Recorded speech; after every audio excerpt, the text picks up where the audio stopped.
As the 1930s draw to a close, and America readies itself for a new decade, there's trouble brewing in Burbank.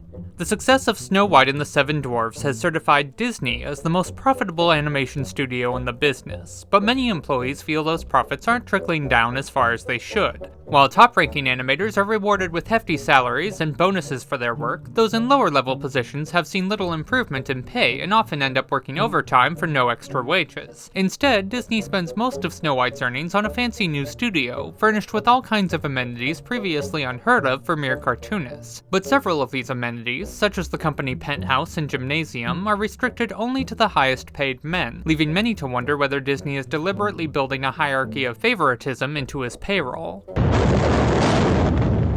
Then comes the war, and almost overnight Disney loses his market overseas. Pinocchio flops, Fantasia flops, and suddenly all employees are forced to tighten their belts. Layoffs begin en masse, and the staff agrees to a company-wide pay cut in the hopes of saving as many jobs as possible. In desperation, Walt does something he hoped he'd never have to do and takes the company public, easing their burdens momentarily, but also exposing the studio's finances for all to see, revealing that Walt himself is pulling in a whopping $2,000 per week while many of his employees are barely making $10. Adding insult to injury, the next film in the production pipeline is The Reluctant Dragon, a mostly live-action mockumentary that provides a behind-the-scenes tour of the studio and depicts Disney employees as a happy, contented family, which couldn't be further from the truth. Walt realizes he's losing control of his team, so in February of 1941, he calls a mandatory meeting and gathers his entire staff together into the studio's theater, where he offers what he considers some very sage advice. I have always felt, and always will feel, that the men who contribute the most to the organization should, out of respect alone, enjoy some privileges. My first recommendation to the lot of you is this: put your own house in order. You can't accomplish a damn thing by sitting around and waiting to be told everything. If you're not progressing as you should, instead of grumbling and growling, do something about it. With that, Disney bids his employees a good night and exits the stage, considering the matter closed. And needless to say, everyone takes his advice to heart, the dispute is immediately resolved, and they all get straight back to work. What? Just joking! A strike erupts. Half of Disney staff walks out, and in the blink of an eye, his shiny new studio becomes a war zone. Hundreds of employees form picket lines outside the front doors. Calls go out for nationwide boycotts on Disney products. Technicolor halts production of Mickey cartoons, and newspapers remove Donald Duck from the funny pages. Into this turmoil, Disney releases The Reluctant Dragon, only to see protests form wherever the film is shown, and critics dismiss it as a transparent attempt by the studio to curry public favor. Walt needs a lifeline, and he gets it from none other than President Roosevelt, who offers to send him on a goodwill tour of South America as an act of diplomacy to the southern nations. With as little fanfare as possible, Walt gathers together a small team and flies off to Rio, leaving behind a studio in tatters, a mountain of debt, and one question lingering on everyone's minds: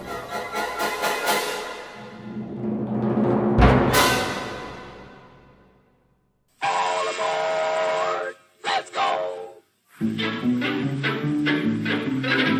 Dumbo is the fourth theatrical feature film released by Disney Animation, and thus the subject of the fourth episode in a video series I started several years ago now, where I rank and review each of Disney's animated features in chronological order. It's been quite some time since the last entry, and part of the reason this one has taken me so long is that I honestly didn't know what to do with Dumbo. Dumbo is a very personal film for me. It's the one I watched more than any other as a child, and the one that to this day most lights up the nostalgia centers of my brain. Some of my earliest memories are of sitting on the couch with my mom, rewatching the film over and over and crawling onto her lap whenever Baby Mine would come on. The same song that, many years later, the two of us danced to at my wedding. Every frame of the film feels familiar to me. Every sound effect, every music cue fills me to the brim with warmth and comfort. So if there's any film about which I'm incapable of forming an unbiased opinion, Dumbo is probably it. Well, hush my beat!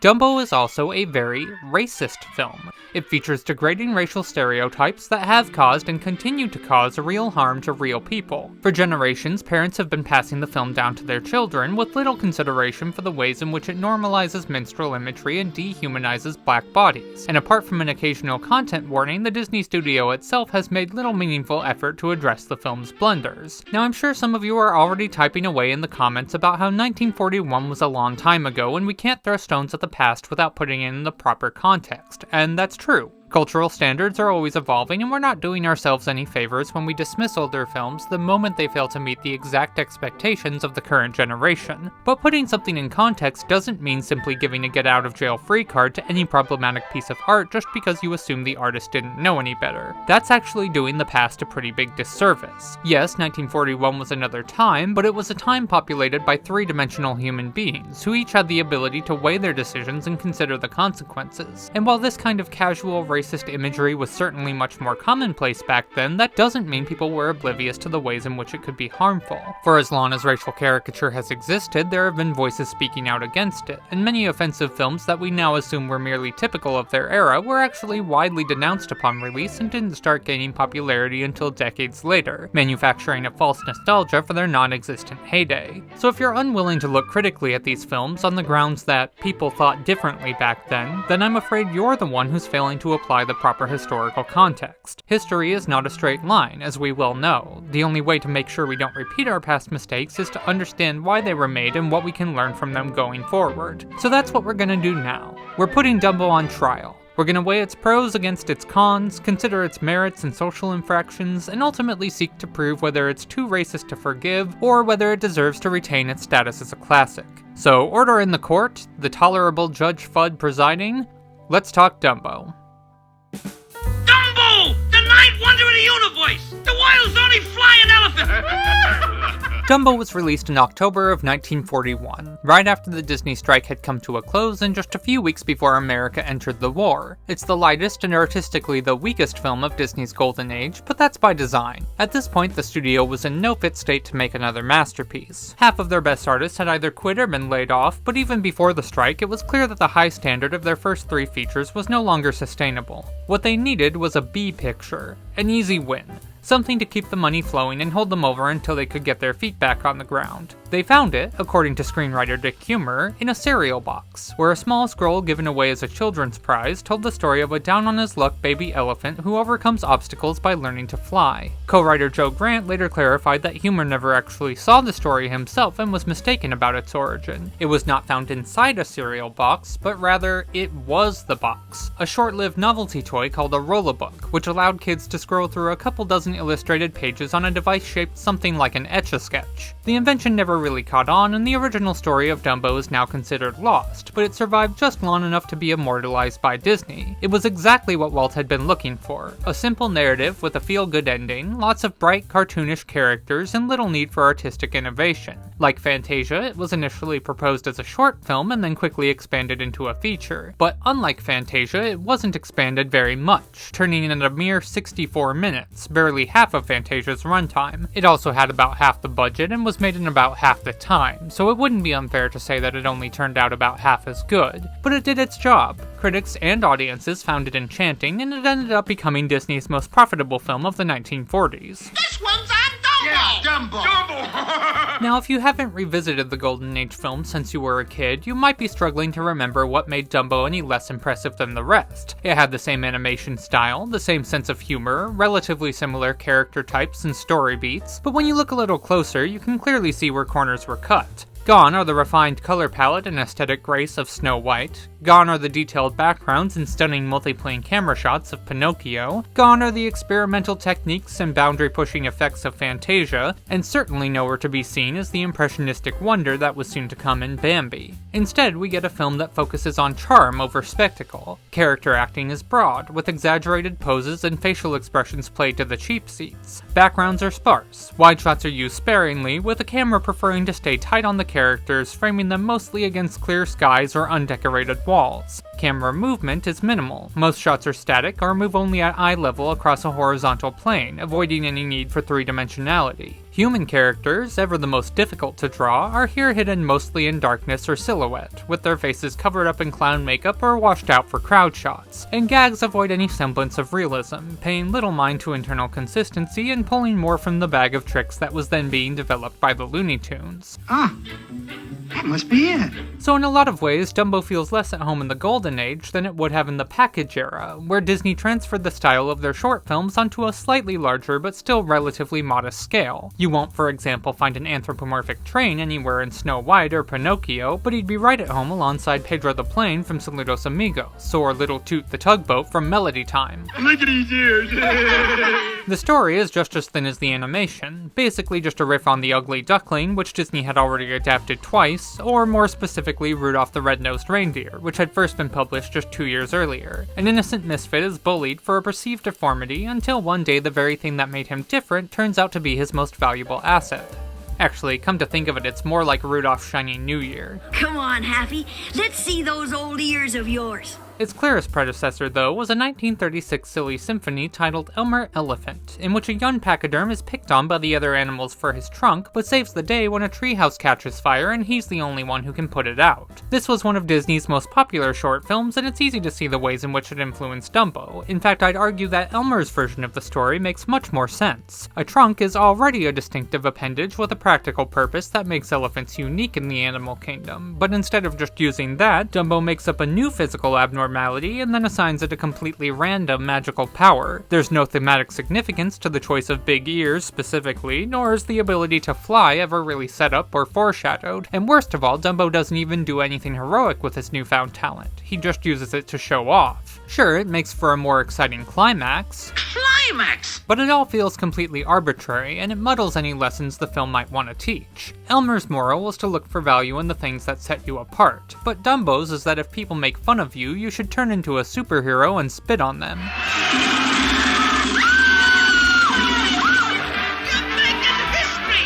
Where Dumbo picks up the slack is in its characters. For all its other shortcomings, the emotions still land, largely because the characters are so endearing, and that's what audiences will remember when they look back at the film more than they will any technical achievement. They'll remember the affectionate friendship that Dumbo forms with Timothy Mouse, a loyal companion and protector of the innocent, even if he is just a knockoff Jiminy Cricket. So you like to pick on little guys, huh? Well, why don't you pick on me?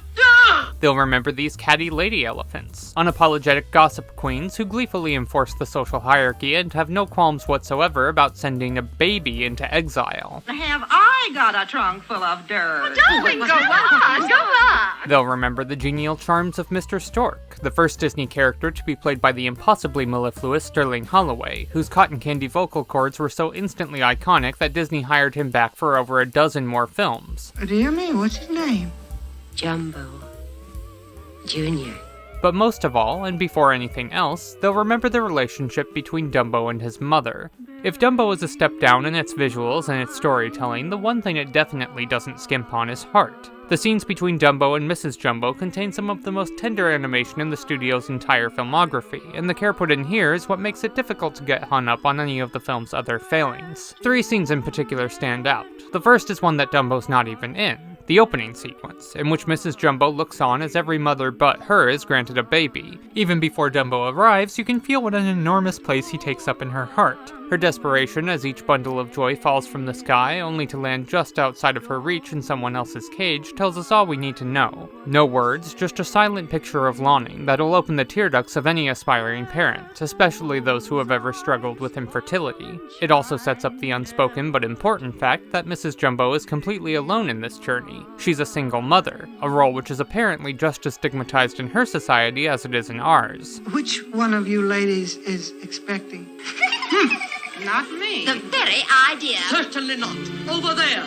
Next, you've got the bath time sequence, a particular favorite among animation historians. It's a simple scene with no story purpose, and again no dialogue, but it contains easily the strongest character work in the film. Animator Bill Tytla based the scene not on the movements of elephants, but on his own infant son, studying the way the boy would light up whenever he came home from a long day's work and transferring that enthusiasm onto Dumbo. And the effect is that you really do feel like you're watching your own child on screen. Dumbo's jubilation as he splashes around the tub and darts through his mother's legs is a picture of pure, unbridled innocence, and the look on his face whenever he catches her eye says far more than words ever could.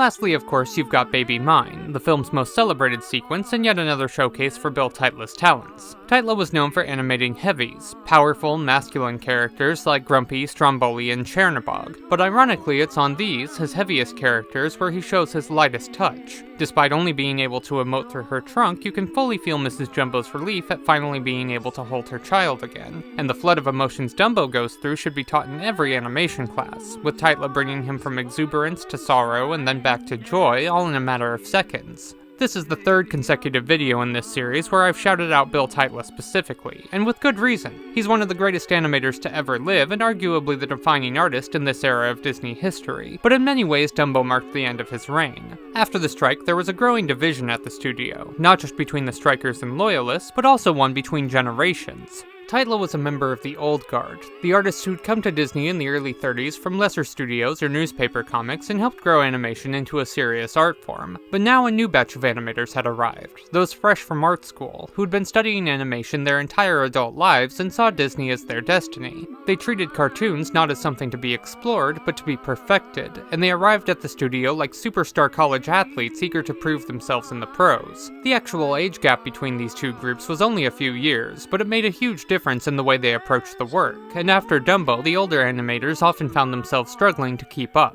Tytla's best friend Art Babbitt started relying increasingly on reference footage, imitating live action in a way that bordered on rotoscoping and making his characters feel stilted and wooden. Norm Ferguson, who'd revolutionized the art of character acting with Pluto, suffered from increasingly poor health, and went from being one of the studio's fastest draftsmen in the 30s to one of the slowest by the end of the 40s. WizKid Fred Moore, the studio's Mickey Mouse specialist and best animator of humans, turned to drink as time went on, and was fired in 1946 when his alcoholism started eating away at his talent. He returned to the studio a couple years later, but was then tragically killed in a car crash not long after, when he was only 41 years old. Tytla likewise found himself stalling out after Dumbo. Not for any particular reason, it just didn't feel like he and the studio were moving in the same direction anymore. After being presented with less and less challenging assignments, he left the studio in 1943 to go back to his old boss Paul Terry, somehow feeling like that would be more rewarding, even though the Terry Toons were the least ambitious cartoons in the entire industry.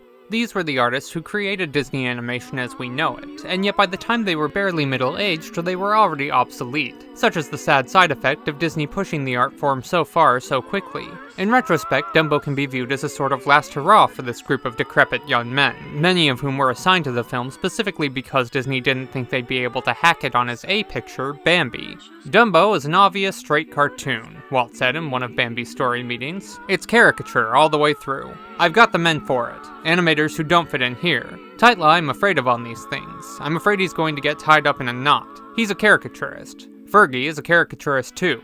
It's alarming to hear Walt dismiss Tytla and Ferguson in this manner when both were still actively putting out some of their best work, but in a way, Walt was right. These were students of another era, back before animation got serious, when it was just a thing you tinkered with until you found a method that worked. Dumbo is the last child of that generation, a film whose achievements come more from the individual hands that created it than from any overarching vision of greatness. But that doesn't mean those achievements shouldn't still be celebrated, and if the old guard was already winding down by 1941, you certainly wouldn't know it from watching their work here. Oops-a-daisy.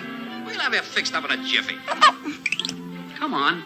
Fred Moore took the lead on Timothy Mouse, having recently given Mickey the makeover that would become the character's defining look for the next century, though as we've said, Timothy is closer to Jiminy Cricket than to Mickey. On paper, he and Jiminy are basically the exact same character, so it's really only thanks to Moore that he feels like a unique creation. Moore's signature use of rounded edges, puffed out cheeks, and charismatic facial expressions makes Timothy instantly likable. You never doubt that he truly cares for Dumbo, even when he's trying to exploit him for profit. I can see it all now.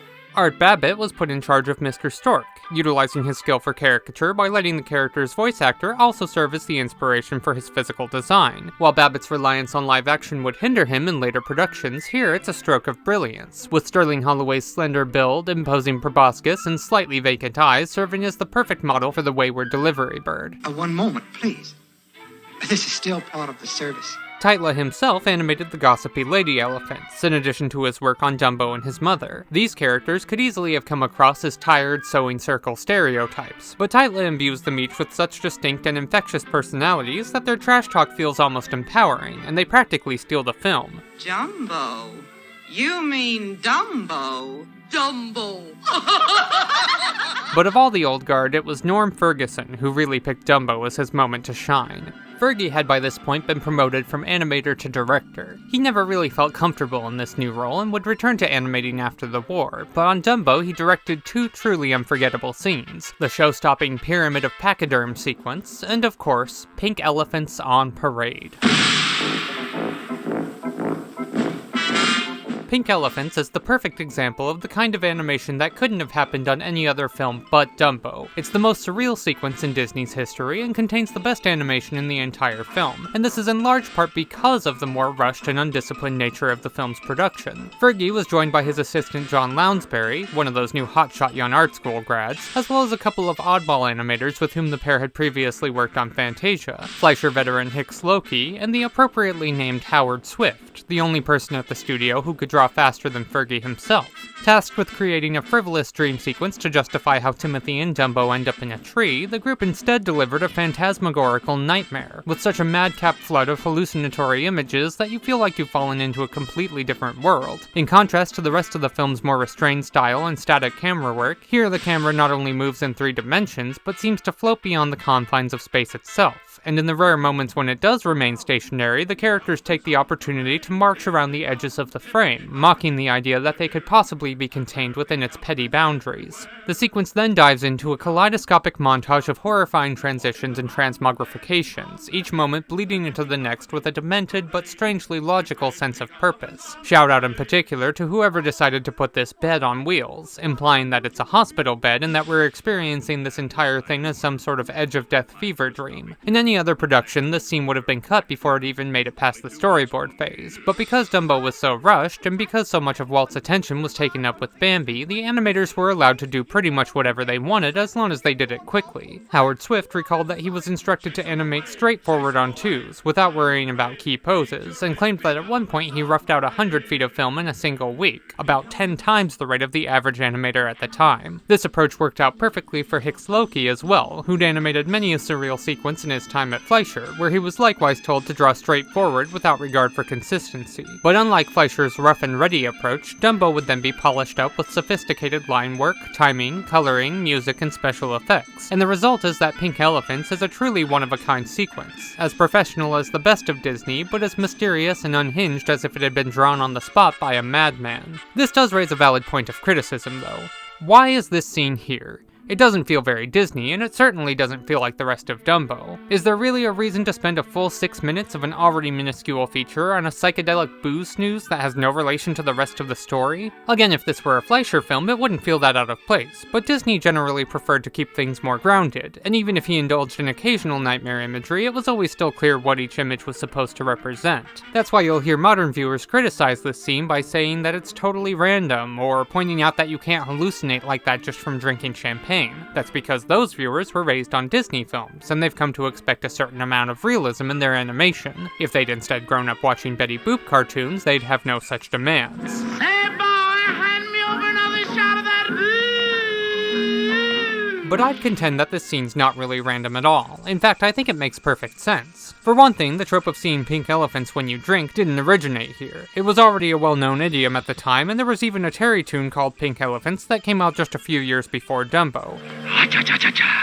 For another, while it's true that in real life most people aren't going to have these kinds of hallucinations just from a few sips of Prosecco, I don't know, I think Dumbo could. He's a baby. He doesn't have a strong constitution. His brain is still learning to form concrete thoughts. Plus, he's freshly traumatized from that time he knocked over a tower of elephants and sent the entire Big Top crashing to the ground. So actually, I think this is a pretty accurate visualization of what's going through his mind at this point in the story. If he accidentally drank some stanky clown wine and passed out, this is probably exactly what he'd dream up. Hey, what's the matter with you? But that brings us to the most important point about Dumbo, one that many people forget and that distinguishes him from any other Disney protagonist. Dumbo is, quite literally, a baby. Unlike Bambi, or Pinocchio, or even Snow White, this is not a coming-of-age story. Dumbo never grows up. He never even learns to speak. By the end of the film, he is still very much a baby. And because of this, he doesn't really have much in the way of a character arc. Sure, he's got that business at the end with the learning to fly, and the placebo feather, and the magic being inside him all along, and all that might lead you to think his arc is about gaining confidence. But he never really lacked confidence. He didn't care when people made fun of his ears. He kind of enjoyed it. 'Cause he's a baby. Babies don't care what you think. Now when that mockery turns to abuse, and when his mom gets locked up for protecting him, then he cares. When he's forced to undergo painful and humiliating stunts while crowds jeer and clowns mock him by dressing up as his mother, that all bothers him quite a bit. But that's still a very external conflict. I don't think it really counts as a hero's journey. It's really only there so the film can have some sort of climax. Climax! It's not like Dumbo always needed to believe in himself, and then getting separated from his mom gave him the opportunity to do so. Rather, confidence is just a brief obstacle he needs to overcome in order to get back into her arms. But the moment that happens, the film is over. His brain's not developed enough to come to any sort of deeper realization about what he's been through. All right, so they threw us to the clowns. That ain't the worst thing that could happen to us, is it? If there is a practical lesson in Dumbo, it's not one that has anything to do with flying. Rather, it's about the importance of keeping your chin up in the face of adversity. In a deleted scene, after Dumbo's first clown performance, Timothy sings to him about how sometimes in life you need to take your losses alongside your wins, and how keeping a smile on your face even when you're being belittled and abused can actually be your strongest weapon. We're $1 million grin. You gotta lose as well as win. This, I think, is much more applicable to the overall themes of the film, and I wish they'd left it in, since it would have made it much more clear that Dumbo's endurance is a conscious decision on his part. But admittedly, this would have been pretty similar to what they'd already done with Snow White and Pinocchio, so I do get why they cut it. Still, without it, the ending does feel pretty unearned. Instead of Dumbo being rewarded for weathering oppression, he just gets mistreated for a while, has no say in the matter, then randomly gets drunk and learns to fly. It works, but it's not all that satisfying. So what that all leaves us with is a lightweight character in a lightweight film. Dumbo has a short runtime, a paper-thin story, no real arc, barely a lesson, and only sometimes remarkable animation. And yet here it stands, right in the middle of what is otherwise the most ambitious run of animated films in history. So does that make Dumbo a lesser picture? Well, it depends what you're looking for. Certainly it didn't stop anyone from liking it at the time. In fact, many critics cited its simplicity as the very reason they preferred it to Disney's other films. In Time magazine, Dumbo was praised for its freedom from the puppeteering of Snow White, the savage satire of Pinocchio, the artiness of Fantasia, and the wool-gathering of the Reluctant Dragon. Cecilia Egger in PM magazine called it the most enchanting and endearing of Disney's output, maybe because it's the least pretentious. While in the New York Times, Bosley Crowther claimed, it may not be the most impressive feature that Mr. Disney has turned out, but it certainly is the most winsome, and the one that leaves you with the warmest glow. And I think that's how a lot of modern viewers will feel as well. If you watched Dumbo as a kid and weren't bothered by any of its artistic shortcuts then chances are you still won't mind them now. The characters and emotions endure, and for many that's enough to consider it not just equal to the other 4 films in the Disney Pentateuch, but perhaps even their superior. And that's all fair enough. But on behalf of the animation nerds out there, I will raise one last objection to that line of thinking. Yes, Dumbo may be every bit as lovable as the other Golden Age films, but it is not a miracle like they are. What Disney did with animation in this era was unlike anything we've seen before or since, in this art form or any other. The collision of artistry and commerce that Disney achieved with Snow White was completely unprecedented, and it's frankly ludicrous that instead of simply repeating that film's formula, his response to success was to push the experiment even further, making each film exponentially more ambitious than the last until they were so innovative that movie theaters didn't even have the technology to play them. Had these films continued to succeed, had the world followed Disney on this adventure to see how far mainstream animation could go, then there's no telling what the art form would look like today. Instead, they failed, and we got Dumbo. A small, cute little film with occasional touches of brilliance, but undeniably a big step backwards. And don't get me wrong, I love it dearly. It pains me to say even the slightest word against it. But there are many films in cinema history like Dumbo. There are only 4 like these. So if, like me, you're going to undertake the inherently silly task of ranking every Disney film, then regardless of what metrics you use to measure quality, you do have to take away some credit where it's not due. Dumbo is delightful, but it's not quite a masterpiece. And oh, how tempting it is to end our discussion there. How easy it would be to simply drop Dumbo somewhere in the upper middle of my ranking and move on to the next episode. Cause boy oh boy is it gonna be a good one. But unfortunately there is one more aspect of Dumbo which must be addressed, and for many viewers it's the deciding factor in whether or not the film can still be enjoyed today. Were Dumbo a masterpiece? Were it, for example, at the level of a Fantasia? Then that might be another story. We might overlook an infraction here or there in the name of greatness. We might even be okay with those infractions being digitally erased if that would benefit the film's legacy. But for a film as small and as humble as this one, the weight of any backlash is an awful lot to bear, and Dumbo has backlash indeed. So, content advisory from here on out. Let's talk about the crows.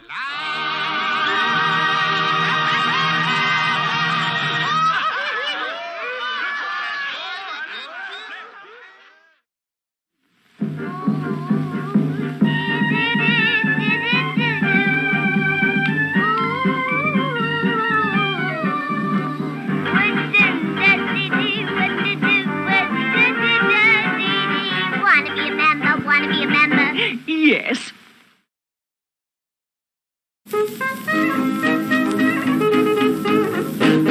So in the final act of Dumbo, after our heroes wake up from their drunken bender, they encounter a group of 5 streetwise crows, who, in their costumes, dialects, and mannerisms, are clearly intended as exaggerated African-American stereotypes. What's cooking around here? What's the good news? What's frying, boy? We should probably begin by correcting a couple of common misconceptions about these characters. Correction 1. Despite some reports to the contrary, the crows have never been censored out of the film, for the simple reason that doing so would leave you with no film at all. Even though they don't show up until the last 13 minutes, that's still a full 1/5 of the movie's runtime, and it's the 1/5 that contains most of the actual plot. So there really isn't any way for the film to exist without these characters, and likewise it wouldn't be appropriate for me to casually write them off here as one simple mistake when they're actually one of the most substantial parts of the story. Why, this is most irregular. Correction 2. The crows were not all voiced by white actors. 4 of the 5 performers were black, and much of the dialogue was improvised, with individual personalities growing out of the performances throughout production, even though the original plan had been to make them all identical. The voices were provided by members of the Hall Johnson Choir, and the choreography was based on reference footage of the dancing duo Freddie and Eugene Jackson, so it's not as if no black artists contributed to their creation. Correction 3, and this one is admittedly a little more subjective, but if you can look past their voices and appearances, nothing that the crows actually do in the film is explicitly derogatory. Purely in terms of story function, they are treated respectfully. They're presented as mature, good-natured, and multidimensional, and they're the only characters in the film who actually undergo a full emotional arc.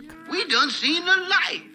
You boys is okay. The lead animator of the crows was Ward Kimball, who as an artist fell somewhere between the old and new guards of Disney animators. While Kimball was among the younger set, his style was more akin to the older group, leaning on exaggerated caricature and broad comedic acting. Disney had assigned Kimball to Dumbo rather than Bambi for this very reason, but it wasn't due to any lack of faith in the artist. In fact, Walt loved Kimball's work and later said he was the only man on his staff whom he was willing to call a genius. What made Kimball special was his ability to make surface-level animation feel as rich and full as the more introspective character work his peers were doing. He thrived on limitation, excelling on cheaper projects with more stylized visual designs, such as the Three Caballeros or the Adventures in Music shorts he made in the 50s. Prior to Dumbo, he'd established himself as a top animator through his work on Jiminy Cricket, imbuing the part with such warmth and geniality that he evolved from a minor role into the film's secondary lead. Oddly enough, Kimball never felt satisfied with Jiminy, having initially attempted to make him a more realistic-looking insect and gone through several failed designs before settling on the small, egg-headed man we know whose only real bug-like feature is his size. Even decades later, when Jiminy had become so popular that he'd replaced Mickey as the studio's go-to MC, Kimball still expressed his dissatisfaction with the character, saying, "It is not a cricket, it is a blob, and I still hate him."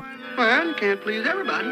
He felt no such qualms about the crows, however, considering them a decided improvement over his work on Pinocchio. He'd even rehired Cliff Edwards, the voice of Jiminy, to play the leader of the crows, a bizarre choice given that Dumbo already had a Jiminy-type character Edwards could have taken instead. But as big of a mistake as it was to give the part to Edwards, a white actor putting on a mock jive accent, it was an equally big mistake to give him to Kimball, who by his very nature couldn't help but slip into caricature. We could try and defend the crows, as many have, by saying that their patter is merely merely an accurate recreation of how Black Americans spoke at the time, but even if that's true, which is debatable, it rather misses the point. The crows were never intended to be accurate stand-ins for Black human beings. You wouldn't assign them to an artist like Kimball if they were. Kimball, as Walt said, was a caricaturist. He'd find kernels of truth and then exaggerate them for comedic effect, just like Art Babbitt exaggerated characteristics of Sterling Holloway for Mr. Stork. But this is very dangerous ground to walk on when the truth you're exaggerating is a person's race. There's always going to be a certain degree of parody involved, an element of the subject that the artist, however well-intentioned, sees as worthy of ridicule. So you take this interview clip with Eric Goldberg from a making-of featurette on the film. The crows come in for a certain amount of controversy these days, but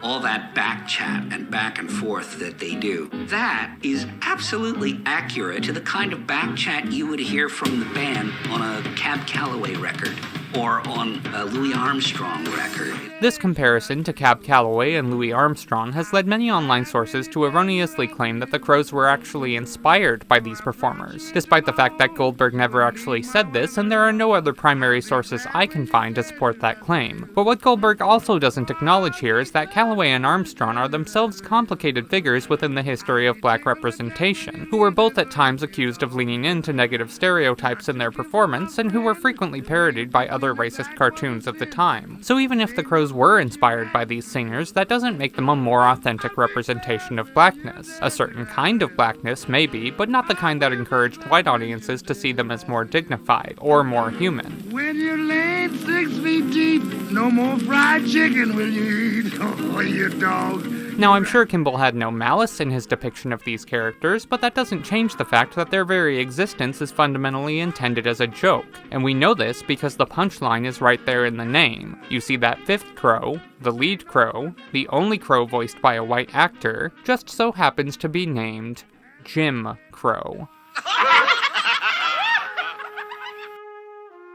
Jim Crow laws were introduced in the late 19th century as a means to restrict the rights and movements of Black Americans following their emancipation. Despite the mirage of freedom, former slaves were faced with entirely new forms of oppression in the decades immediately after the Civil War. Hate groups like the KKK were formed, lynchings reached an all-time high, and southern states introduced countless new regulations to keep the traditions of slavery alive in all except name. Manufactured systems of debt servitude ensured continued access to free Black labor, as did new laws transforming misdemeanor crimes like vagrancy into felonies, and all the benefits of liberation, from education to home ownership to voting rights to fair trials, were revealed to have been one big empty promise. By the turn of the century, segregation had taken hold. The Black population had been locked out of the political system entirely and relegated to the lowest run of a newfound caste system under the guise of separate but equal, emphasis on the separate. So for Disney to use the name Jim Crow as a pun, in a children's film no less, shows a shocking lack of sensitivity for the baggage it carries. Most Jim Crow laws were still in effect by 1941, still actively suppressing Black Americans as they spent their hard-earned money on a ticket to see the latest Disney picture, eager for a little escape from a world that insisted on seeing them as subhuman. And here, in the land of happily ever after and dreams coming true, they found that Disney viewed them the exact same way. Fly up a tree where you belong. Now, the name Jim Crow is never said out loud in the film, so we don't necessarily need to accept it as canon, but it was the character's official name in the promotional materials, and it tells us a lot about what Disney intended with this sequence. This was never an attempt at good faith representation. These characters aren't coded as Black, they're coded as minstrels. They're here to reinforce the idea that the mere existence of Black people is funny. In this way, they function similarly to the vultures from the Jungle Book. Let's flap over the east side of the jungle. They've always got a bit of action, a bit of a swinging scene, all right? These characters, with their haircuts, accents, and cheeky banter, are meant to be a parody of the Beatles. They don't actually represent the Beatles, there's no attempt at accuracy in the depiction. The real-life Beatles, for instance, don't sing like a barbershop quartet. Who comes around? Who comes around? But the signifiers are there. We spot the parody and laugh because it gestures towards the real thing. Then later, when we see the real thing, we laugh at the ways in which it matches the parody. What kind of girls do you prefer? My wife, your wife. What kind of girl do you like? John's wife.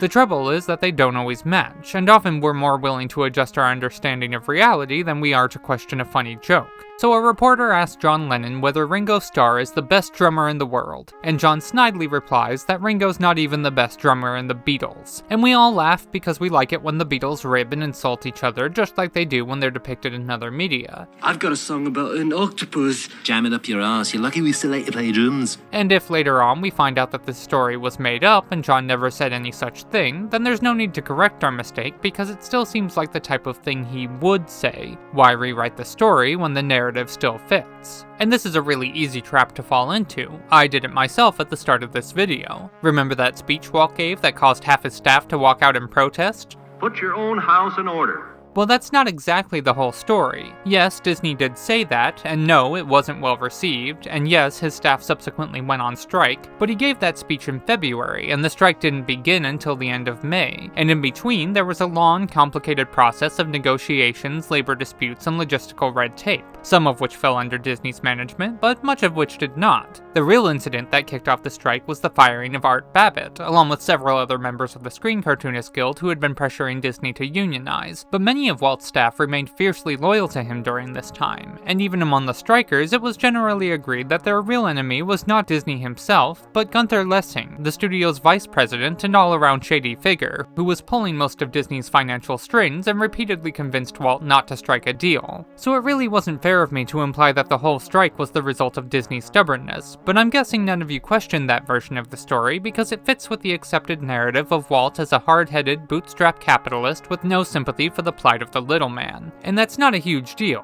He did more than enough to earn that reputation with or without my help. One more misleading anecdote about him isn't going to make any difference to his overall legacy. He still did just fine for himself, he can take the hit. So can the Beatles, for that matter. But what happens when you expand the scope of your storytelling? What if, instead of misrepresenting one individual, or four, you apply that same careless lens to an entire race of people? A race that's already had to put up with centuries of mockery and dehumanization? What if you parody their supposed mannerisms with that same lack of accuracy, and pass along stories about the way they behave whether or not those stories contain any truth? At what point do your exaggerations cease to be in good fun and start to become a real danger to the people whose image you're distorting? When does a tall tale become an insidious lie? You know, it ain't really that funny. This is the folly of Dumbo, and other films like it that present racial identity as a thing to be laughed at, and any backlash to them is therefore more than justified. But okay, you say, Dumbo is racist. But so what? Lots of older movies are racist, and Dumbo is only reflecting the prevailing attitudes of the time. If you watch through any major studio's film output from this era, you'll find plenty of far more degrading cultural stereotypes, and even within Disney, the crows are hardly the worst offenders. They're not villainized, like the Asian caricatures in Lady and the Tramp, nor are they infantilized, like the native Neverlandians in Peter Pan, and they certainly don't hold a candle to the many openly hateful propaganda films that Disney released during the war. No, wait, please. Japanese customs say, always shooting a man in the back, please. So let's not go clutching our pearls when they show up on screen as if they're some sort of historical outlier. Yes, they're racist, undeniably so. But would anyone argue them as the most racist characters in all of Disney? Well, to quote John Lennon, they're not even the most racist characters in Dumbo. We work all day, we work all night, we never learn to read or write. We're happy. The happy-hearted roustabouts are a group of black human laborers who show up early in Dumbo to raise a circus tent. They appear only briefly, but they do get their own song, an atmospheric chant inspired by the sort of work songs you might have heard on slave plantations or chain gangs. The song is purely a mood setter. It doesn't play into the plot, and we're not actually meant to care what the roustabouts have to say. But if you listen closely, you can make out some troublesome lyrics. Never learn to read or write. We don't know when we get our pay, and when we do, we throw our pay away. Stop that jerk and grab that rope, Harry! Now, when you read the lyrics in full, you can tell that there's a layer of irony intended here. Historically, work songs could serve many purposes. For slaveholders, they were used to raise spirits and improve efficiency, but for the enslaved, they could be a way of expressing dissatisfaction with their work, or hope for a better future. Maybe a means of passing along oral folklore, family history, even secret-coded messages, anything they'd normally be forbidden to discuss out loud. And the Song of the Roustabouts has a bit of a similar vibe. Lyrics about loving your work are juxtaposed against references references to backbreaking labor and inhumane conditions, and the most insulting lines are meant to be commands from the overseers, not how the workers actually view themselves. So it doesn't take much detective work to realize that the roustabouts aren't as happy-hearted as they claim. That said, this is still pretty bad. None of these characters are given any individuality or even faces. They'll never show up again after this song, and even here they're not the primary focus. We spend most of this scene watching the elephants join in on the work, mirroring the roustabouts in their labor. So even at its most charitable read, the implication of this scene is that the roustabouts are no better than animals. So here's my question. If these characters are so obviously derogatory, and they're in the exact same film, then why aren't they just as heavily criticized as the Crows? Number 2, The Crows, Dumbo. On Watch Mojo's list of the 20 most racist Disney moments, the Crows come in at second place, ranking only behind Song of the South, whereas the roustabouts aren't included at all. Now granted, Watch Mojo is hardly a legitimate academic source, but it is a pretty decent measure of the zeitgeist, and if you look up any similar online list, you'll find pretty similar responses. The Crows consistently rank among the most offensive characters Disney ever created, while the roustabouts almost never even earn a mention, or if they do, it's only as a footnote to the Crows. So why would this be? By any modern metric, the roustabouts are much more dated and degrading characters, and yet even Dumbo's most scornful critics often seem to forget they exist. Ask any random Disney hater their opinion on that one racist song from Dumbo, and the song they'll assume you're referring to is When I See an Elephant Fly, not this. Well, I done seen about everything, but I sure enough ain't seen your boy know-how. Ah, that's good old-fashioned family racism. So how have the roustabouts managed to stay out of the spotlight all these years? Well, part of the reason is that they are literally out of the light. The scene is very dark. The characters are kept in shadow, and the voices are muffled and often drowned out by the sounds of the storm, so it's perfectly easy to just tune this entire song out as background noise and not give any thought to what's being said. In fact, many children, and perhaps even some less attentive adults, might not even realize the roustabouts are all supposed to be black. But I think there's another, more obvious reason that the scene with the Crows is the one we're more inclined to remember. It's because, if we're being honest, that scene is really good. I'm kinda hesitant to say it, but this scene genuinely rules. Ward Kimball's animation is electric. The characters move with a freedom and energy that makes the rest of the film look positively stodgy, effortlessly bouncing in and out of flight and cakewalking across the screen as if they own it. When I See an Elephant Fly is a knockout of a number. The tune is a total earworm and the wordplay is off the charts. It's exactly the jolt of energy the film needs before it moves on to the finale. And emotionally, the scene lands. The Crows are compassionate and sympathetic characters who serve as an ointment to the cruelty that Dumbo's been facing up to this point in the story. They heckle him at first, but not because of his ears, just because he doesn't belong in their territory. But once they learn that he's not welcome in his own territory either, they instantly change their tune and work to help him, seeing in him a little part of themselves. It's the closest the film ever comes to giving us an actual thesis statement. How would you like to be left out alone in a cold, cruel, heartless world? See, the reason we bring up this scene so often in discussions of Disney's racism isn't because it's the most racist Disney scene. It's because it's the best racist Disney scene. The actual degree of the racism doesn't really play into it. What matters is how much we'd miss it if it was gone. And this is an important point of distinction to keep in mind when we're having these conversations. We need to be clear about what it is we're actually trying to resolve with our criticisms. If our goal is to hold the Disney company's feet to the fire for their long and deeply ingrained history of racism, then Dumbo isn't an especially useful example. There are plenty of far more malicious or far more recent films you could use to make that case, but really your time would be better spent examining the studio's hiring practices, marketing strategies, and widespread cultural revisionism rather than the films themselves. On the other hand, if your goal, like mine, is to reconcile your own mixed feelings about still liking a piece of childhood media that you now recognize as potentially harmful, then Dumbo is quite relevant indeed, because of all Disney's films, it's the one in which what we like is most inseparable from what we should hopefully revile. Now, both of these are valid conversations to have, but they're not the same conversation, and when we conflate the two, we weaken our arguments for both. Disney is all too willing to pull the wool over our eyes when they see we don't know what it is we're actually trying to critique.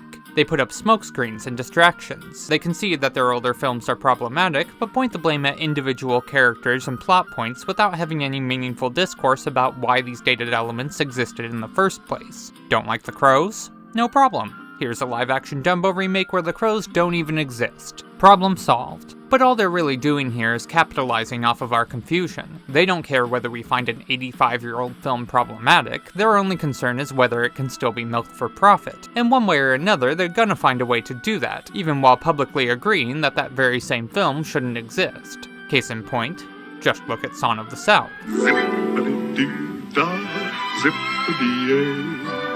In his book, Disney's Most Notorious Film, Jason Spurb outlines the ways in which the Disney studio spent decades manufacturing a legacy for Son of the South that it never would have earned on its own merits. Contrary to what some modern viewers believe, the film was not a hit when it was first released. It was widely panned by critics and protested by members of the National Negro Congress. But the protesters stopped bothering to show up when they realized that no one was going to see the film anyway. It was a bit of a dud. After a lackluster run at the box office, Son of the South was pulled from theaters and quickly faded from memory, but then in the 50s, Walt had the bright idea of bringing it back to life. He showcased the film on his television shows and released toys and storybooks highlighting its strongest elements, namely the animated sequences and the song Zippity-Doo-Dah, despite those features taking up very little of the film's overall runtime.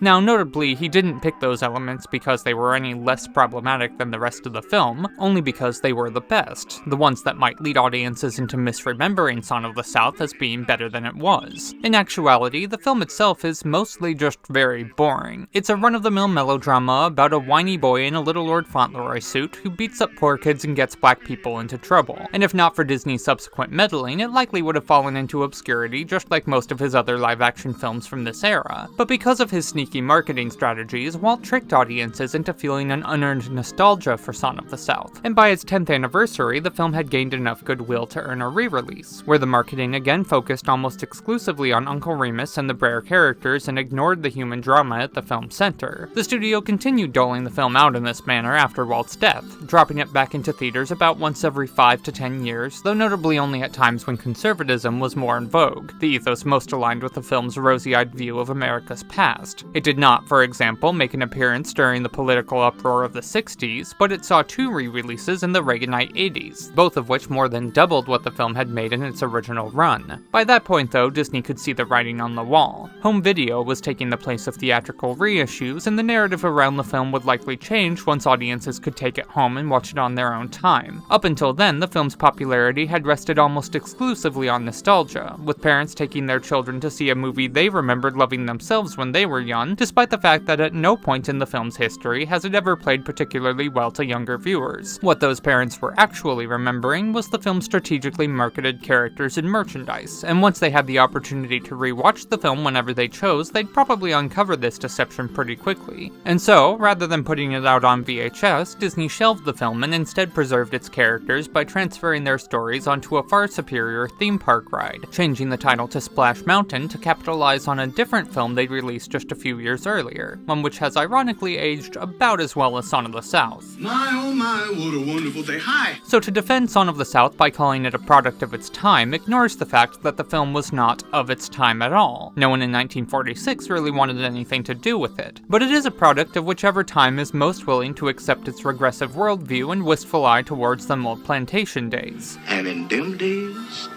everything was mighty satisfaction.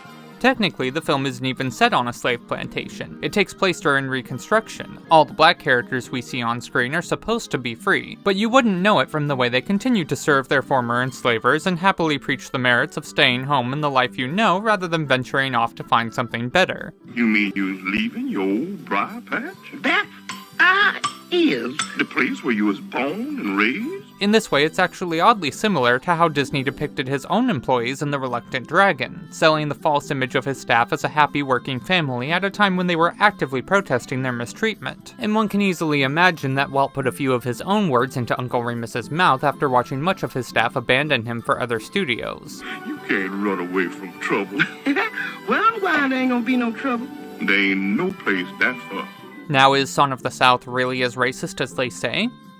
Well, as with Dumbo, it doesn't really matter. What's more important is that Disney shouldn't have made this film in the first place. The Brer stories were oral folk tales whose telling had long served as a rite of passage for many black families. They were never even meant to be written down, let alone filmed, so when mass media king Walt Disney turned them into merchandisable cartoons, it felt to many black viewers like being robbed of something that was rightfully theirs. Alice Walker summed it up neatly in an essay, where she stated, "In creating Uncle Remus, he placed an effective barrier between me and the stories that meant so much to me, the stories that could have meant so much to all our children, the stories that they would have heard from their own people and not Walt Disney." This is where the heart of the problem really lies, more so than any grievance you could raise against Uncle Toms or Tar Babies. Disney stole characters from another culture, used them to tell a story about why that culture was better off enslaved, and when audiences rejected this messaging, spent the next several decades gaslighting them into misremembering their own reactions. And yet, even now, even knowing all that, I still have to admit that I'll always have some degree of affection for the Disney version of the Brer characters. No matter how much I learn about their troublesome history, I'll never not think fondly of the days I spent hanging out with them on Splash Mountain, especially now that Disney kinda biffed the story on Tiana's Bayou Adventure.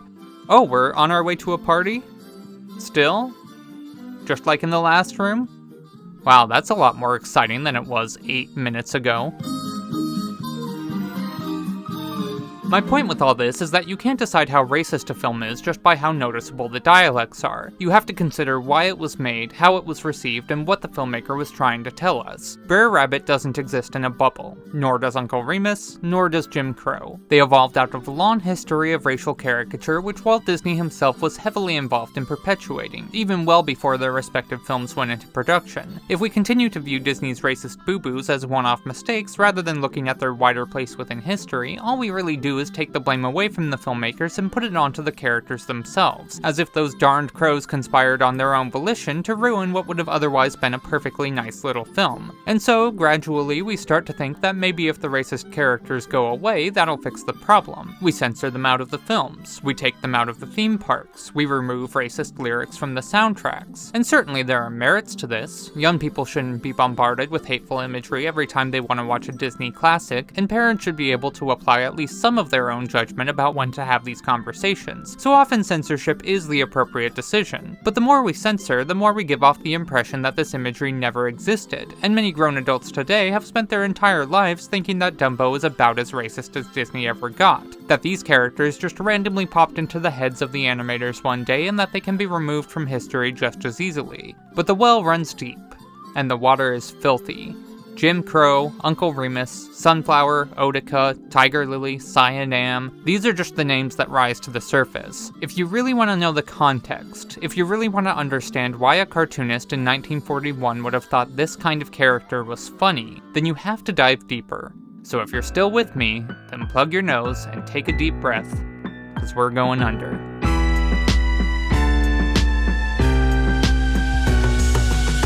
Here's the thing. I watch a lot of old cartoons. Like, a lot.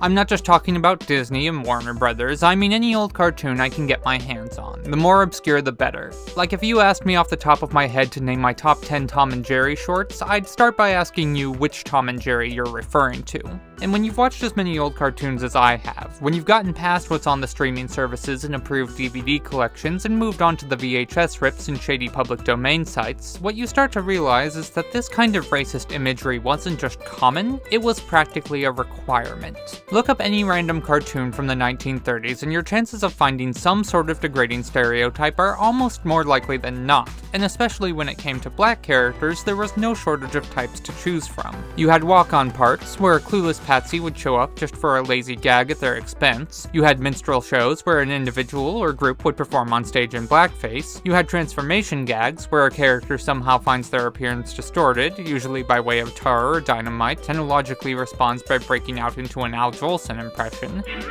You had full-on race cartoons, where the entire runtime takes place in some sort of twisted alternate universe populated only by grotesque caricatures acting in embarrassing ways. You had Topsies and Mammies, Steppin' Fetchits, and Little Black Sambos. You had cannibal pictures, which were especially common and set almost exclusively in Africa, despite the fact that all racial groups share at least some history of cannibalism. And of course you had animal jokes, like in Dumbo, where minorities have their humanity stripped away in the most literal sense possible. Note that this last category category doesn't apply anytime any sort of animal is coded as any sort of race, only those that serve to reinforce pre-existing negative stereotypes. Speedy Gonzales, for example, does not fit into this category. There are valid reasons to consider him offensive, but his species isn't one of them. His being a mouse is not a commentary on his being Mexican. But the comparison of black people to crows was already a well-established trope in stage and radio prior to Dumbo, and in cartoons it existed at least as far back as The Early Bird and the Worm, made by Harmon and Ising in 1936, and remained popular at least through the end of the 50s, when the character Buzzy the Crow made the last of his 13 appearances for Paramount. Catnip, you sure are a fall guy for a gag. Now what's interesting is if you were to take all these studios and compile all their outputs and dock them each a point for any time they committed any sort of racist infraction, then going purely by the numbers, Disney would actually have a pretty clean track record here. Gosh, terrible! I don't have any exact statistics for this, but based solely on the films I've seen, I'd say your odds of finding a racist caricature in any given pre-World War II cartoon are about 1 in 5, whereas if you were looking solely at Disney cartoons, I'd put those odds closer to 1 in 15, maybe even 1 in 20. Again, that's just a very rough estimate, please don't quote me on that, but what I can say for sure is that compared to most early animation studios, racist characters in Disney films were relatively rare, definitely the exception and not the rule. And some apologists would then argue that this makes Disney's mistakes more forgivable. If we're grading on a curve, and if Disney has the fewest racist cartoons, then it's fair to say that Disney was as unracist as it was reasonably possible to be for the time, and that their occasional bungles can be excused as a simple margin of error. That's one way to look at it. But if you ask me, those numbers tell a different story.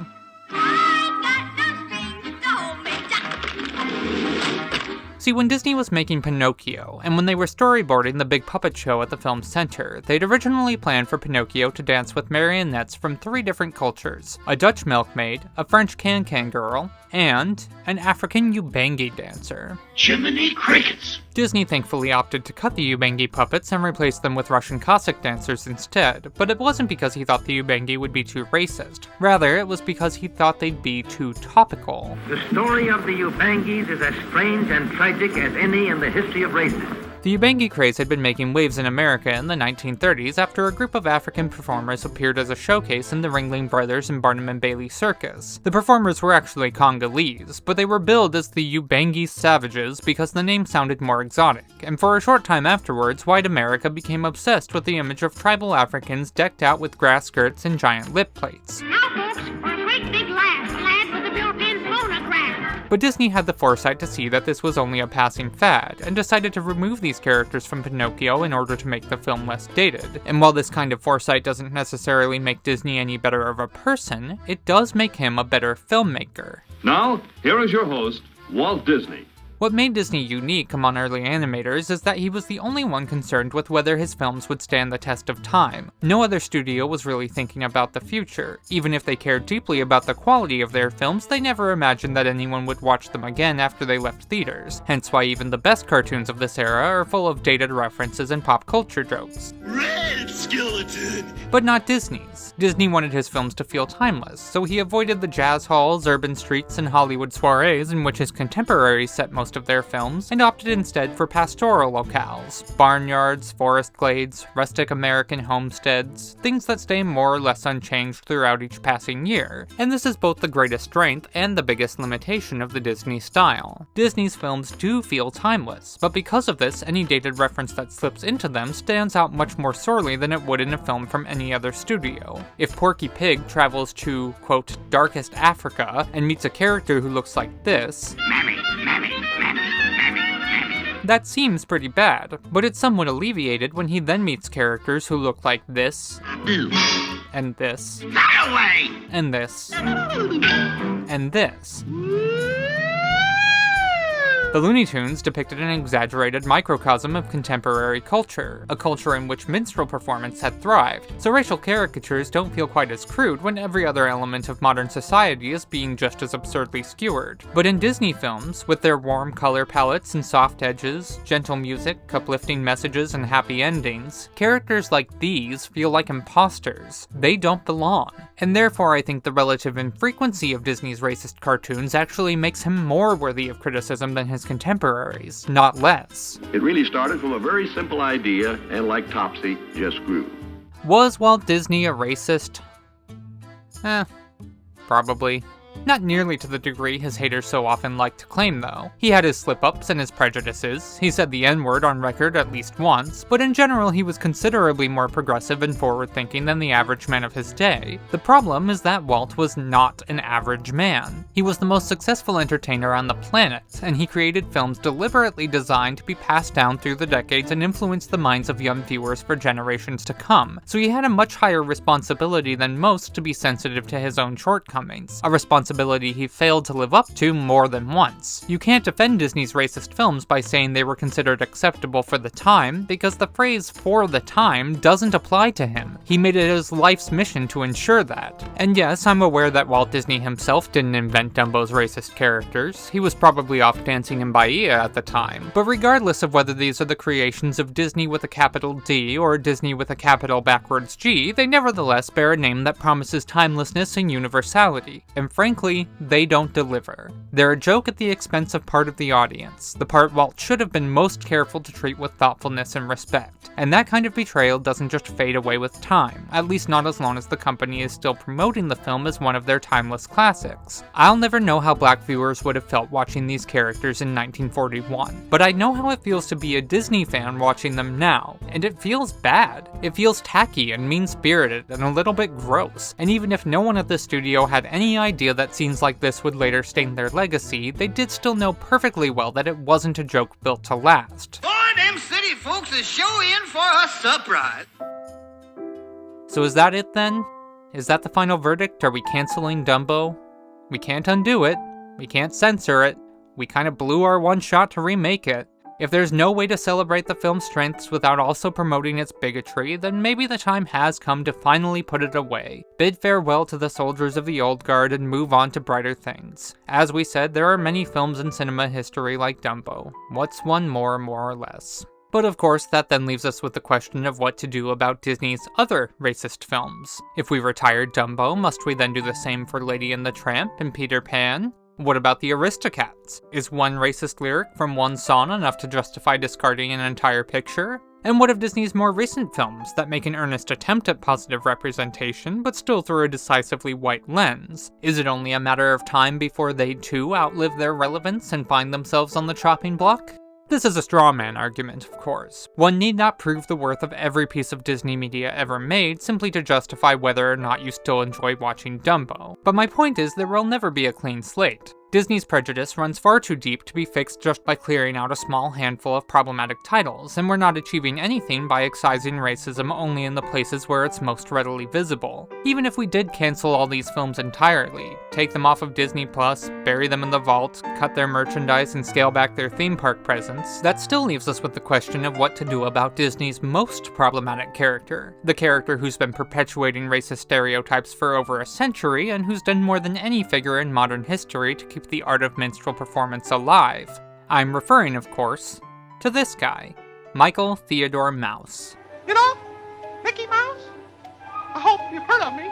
You might not know it to look at him, but Mickey Mouse is quite possibly the biggest perpetrator of blackface performance in all of Hollywood. And I don't mean because he literally wore blackface, although he did. I mean because Mickey himself is a direct descendant of the minstrel stage. People like to say that Mickey doesn't have a personality, but that's not really true. He has a very specific personality, just not a very original one. His underdog spirit, his resilience, his optimism, his love of music, and in his earlier appearances, his proclivity for mischief, are all traits he inherited from classic minstrel caricature. So for that matter are his black body, his white gloves, his seemingly elastic limbs, and his big, wide smile. Now Mickey of course isn't the only animated character with these traits. In fact, you could apply the same description to almost any early cartoon star, and that's no accident. Animation in its earliest days was principally inspired by two art forms: comic strips, which seemed an obvious choice but turned out pretty boring since most comics at the time were just talking heads, and minstrel shows, which featured dynamic movement and physicality and proved much more adaptable to the animated screen. So audiences quickly turned up their noses at the Mutts and Jeffs and Katzenjammer Kids and instead demanded to see more of these new animated pseudo-minstrel stars, the all-singing, all-dancing troublemakers too slippery to be held down by any oppressor. Animators in turn developed a great deal of sympathy for these characters, projecting onto them their own frustrations with their low wages and harsh working conditions. In some cases, they'd even have the characters hop right off the page engage and rebel against the heads of their respective studios, creating a dynamic almost identical to that of the trickster slave or servant attempting to outwit his master. And so, even as real minstrel shows fell out of fashion and slowly disappeared, the tropes of blackface performance were kept alive and well in the hands of Mickey Mouse, Felix the Cat, Coco the Clown, Oswald the Rabbit, Flip the Frog, Pooch the Pup, Pete the Pup, Crazy Cat, Bobby Bumps, Bimbo, Bosco, Buddy, Beans, Julius, Jasper, Foxy, Piggy, Inky, Toby, Scrappy, Cubby Bear, Goopy Gear, Dinky Doodle, Dreamy Dud, Sammy Johnson, Little 8-Ball, and Colonel He's a Liar, to name just a few. Not all of these early stars had black faces, not all of them wore white gloves, but functionally they were all the same character. The working class little guy struggling to get by in hard times, foolish on the surface, but also smarter than his bosses realized and always able to get out of a sticky situation in one piece. Blackface performers had a name for this character.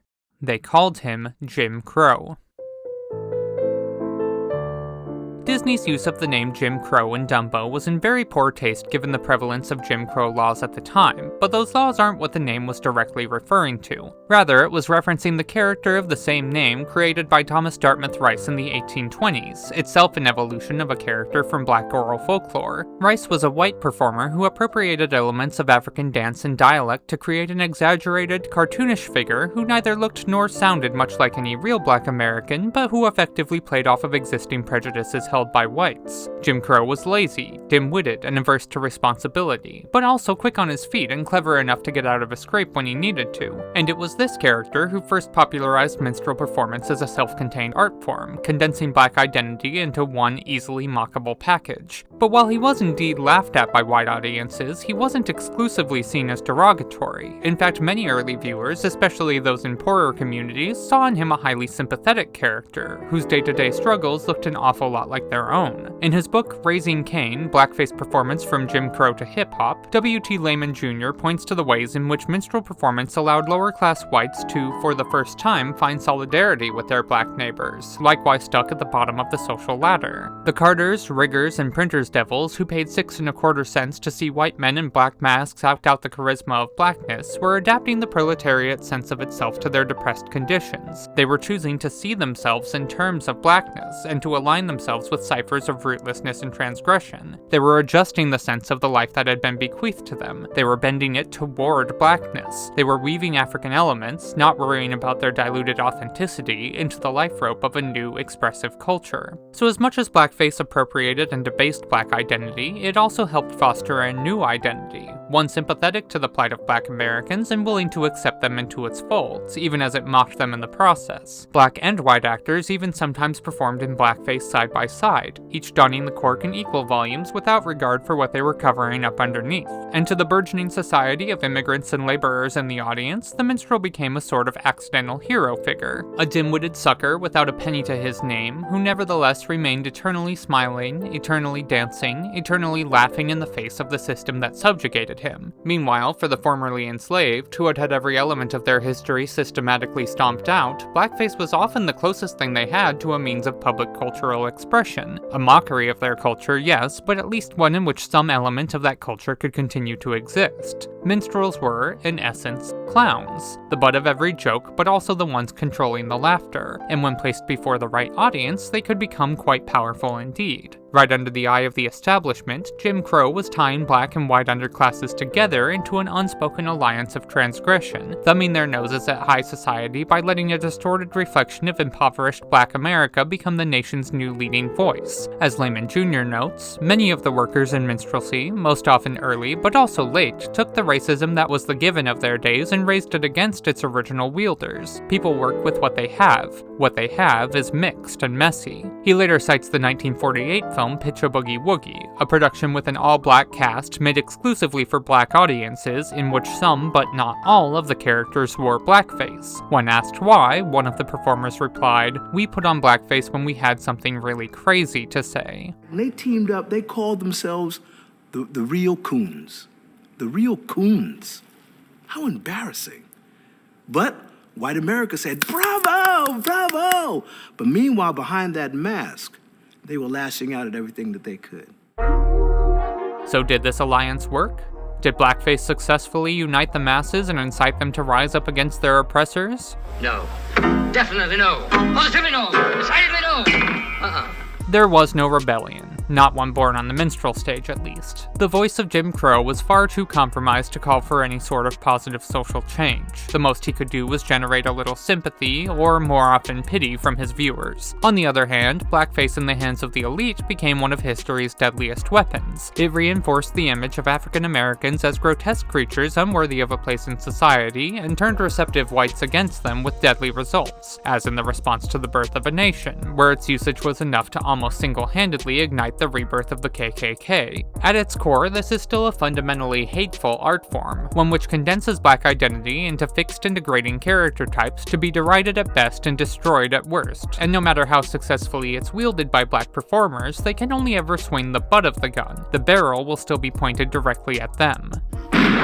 What minstrelsy became instead was a mode of compromise. Black actors who managed to succeed in the art form, such as Burt Williams and George Walker, opened new doors for African Americans in the entertainment industry, and even had opportunities to encourage more positive forms of representation, so long as they were still willing to occasionally debase themselves in the process. For white audiences, they stooped and stammered and played the fool, while for black crowds they infused their characters with a little more grace and intellect, adding in extra layers of meta-commentary to poke fun at whites for thinking people like Jim Crow really existed. Most often, though, they delivered a mixture of both. Characters who were at once witless and wise, hopeless and inspiring, equal parts the champion and the chump. Lahmon Jr. compares this duality to the popular illusion of the rabbit and the duck. In this image, we might see a rabbit looking to the right or a duck looking to the left, and if we concentrate, we might see both simultaneously. But we can never see them in perfectly equal measure. One must always be dominant in our perception. Nor, once we know both are there, can we ever dedicate 100% of our focus to just one. Our awareness of the other will always linger in our minds. Blackface functions in much the same way. It will always hold some allegiance to the immigrant classes of the 1800s, those who came to watch Jim Crow dance at the street markets and fishing docks and threw their hard-earned pennies to his feet. But it will likewise always be a tool of oppression, one that can never truly be wielded against its oppressors without causing real danger to the people being caricatured. And so, every new generation has had to face this compromise and decide how much they're willing to give up to make their voices heard. It's the same compromise that slave laborers faced when they smuggled secret messages into their work songs. It's the same compromise that was faced by Cab Calloway and Louis Armstrong when they incorporated elements of minstrel caricature into their performance. And it's the same one modern entertainers have discovered when they've attempted to use blackface satirically, only to find that this danger is still very present, that their attempts at subversion, no matter how skillful, will inevitably be thwarted by those in the audience who insist on taking the art form at face value. Point to the rabbit all you want, some people will only ever see the duck.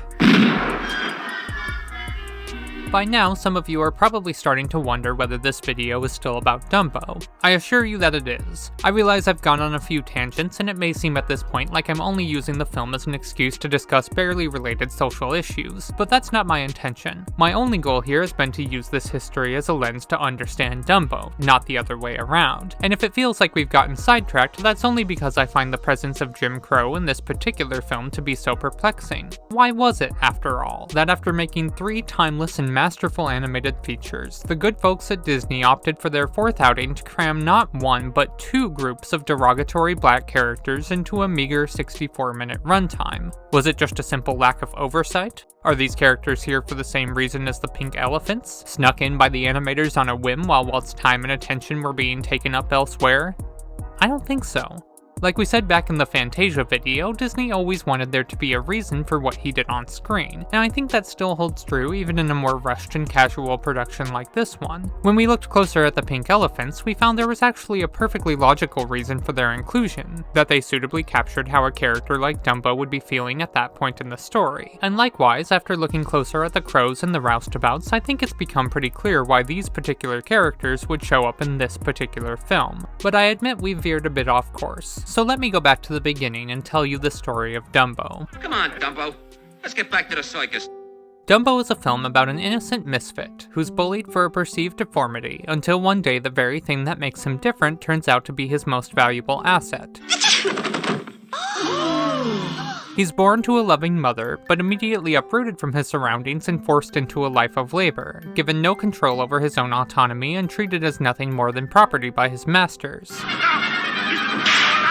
At an early age, he's separated from his mother, who gets locked up in chains, leaving him with no home and no family, and even the one remaining link he has to his heritage, his name, is cruelly taken away. Jumbo?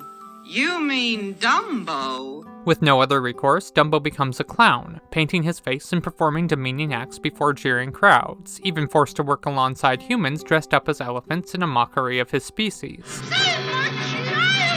Although none of this is his choice, the other elephants see this performance as a shameful act, banishing him from their society for promoting such a derogatory image of their culture. He is no longer an elephant. Dumbo is admired but derided, celebrated but mistreated, performing from the highest highs only to return every night to the lowest lows. See? They're drinking a toast to you.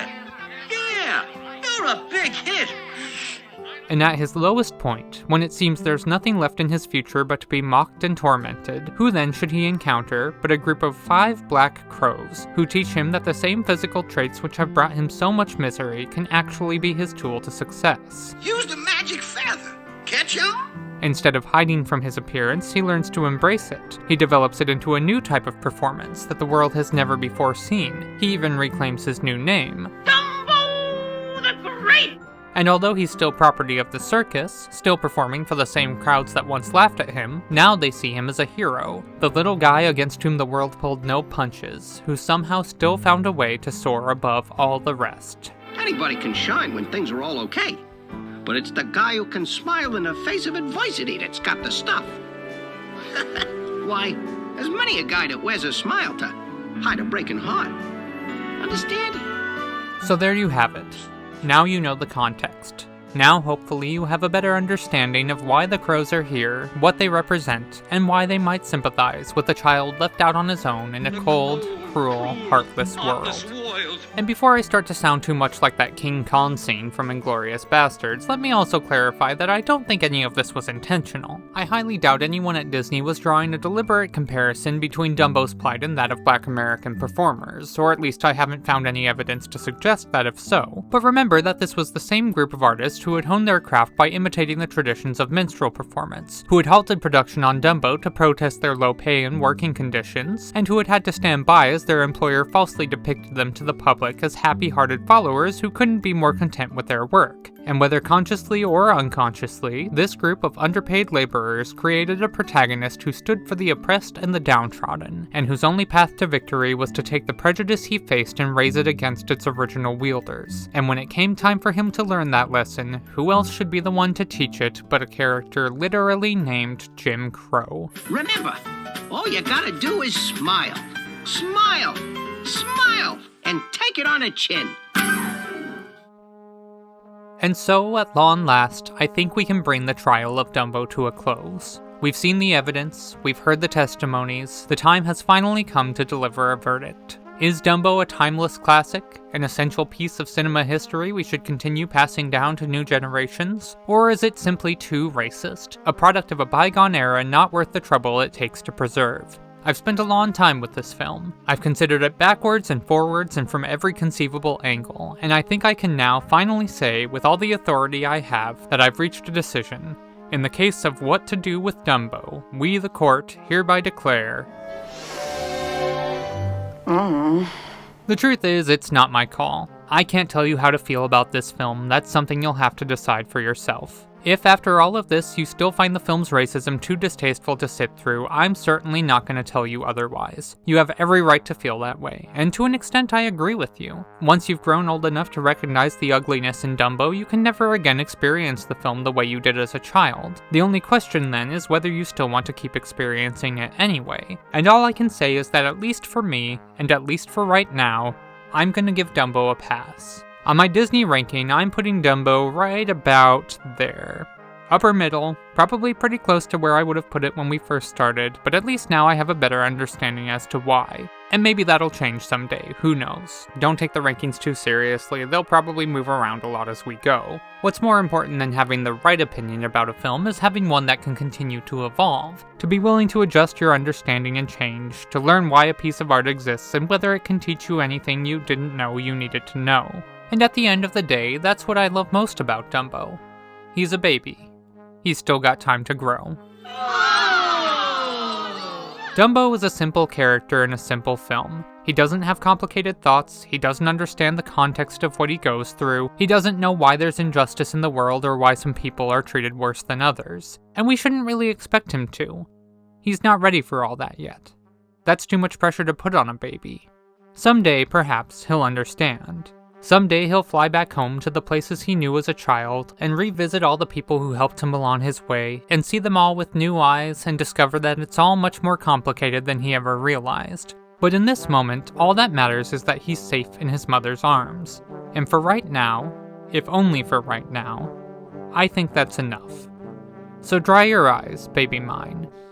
You've still got the whole world ahead of you. And if it turns out to be a cold, cruel, heartless world, at least you've still got plenty of time to make it better. I'll see you next time.